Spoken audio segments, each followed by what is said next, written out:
Oh boy, yet another encore video. What's crack-a-lackin', fellow home dogs? The Spidey train does not stop moving this week, as we have quite a massive tidbit of information from The Hollywood Reporter regarding the villain of Spider-Man 3 in the MCU. Let's discuss.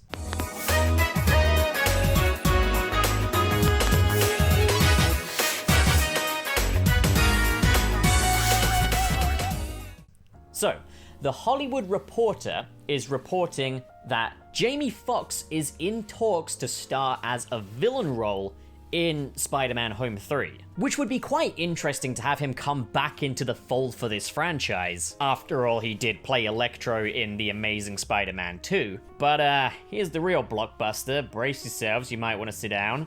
The role he's in final talks to play is indeed Electro. And as I'm reading this, it is October 1st, not April 1st. So, excuse me, what the fuck? Now, the thing is, this is coming from reputable sources. This is not the usual suspect of we got this covered or Cosmic Book News. This is like The Hollywood Reporter, IGN, discussing film, and it's a surprise to be sure. And, like, it's kind of odd, but I feel like I still gotta take this with a grain of salt, because this would be a seriously bizarre business decision on Marvel Studios and Sony's part. The Amazing Spider-Man 2 was the lowest grossing live-action Spider-Man film, and as well as that, it received the worst critical reception. It is also the film that made Sony realize, okay, we need to change in direction, let's get Spider-Man in the MCU. So it's kind of crazy to think they would actually dare touch anything from this movie with a barge pole. It's also just completely out of the ordinary because it's so rare that Marvel Studios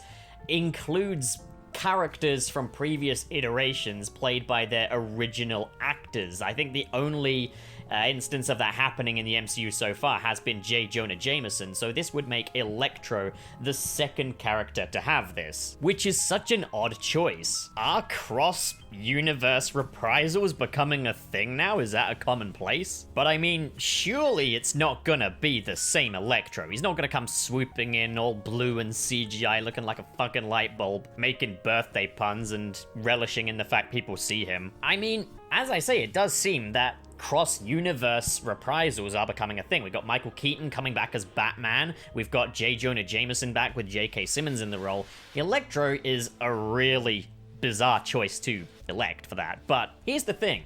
Jamie Foxx is a great actor, and Electro has a lot of action potential. And Marvel Studios do a pretty good job of these things. I think whether you liked Spider-Man Homecoming and Spider-Man Far From Home is one thing, but I think most of us can agree they did a great job with Vulture and a great job with Mysterio. So it's kind of like they could say, oh yeah, we're bringing back the same guy from The Amazing Spider-Man 2 to be Electro, something that didn't work the first time.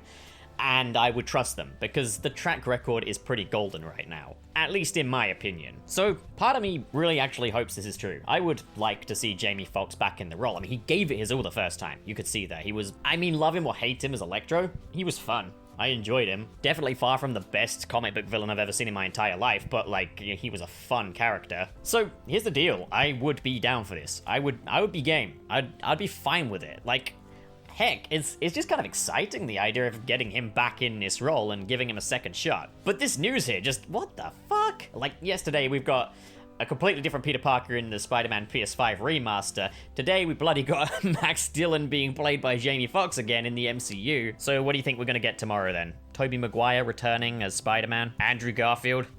Anything could happen. Brace yourselves, Nicholas Hammond and the Japanese Spider-Man are coming. Well, what do you guys think? Comment below and discuss, and as always, if you enjoyed this video and you want to see more like it, hit subscribe, hit the like button, and in the description below are links to different social media feeds where you can come and discuss things with me, as well as links to my Patreon and a join button for if you're feeling extra supportive and extra generous. But of course, it's a big ask, you don't have to do that.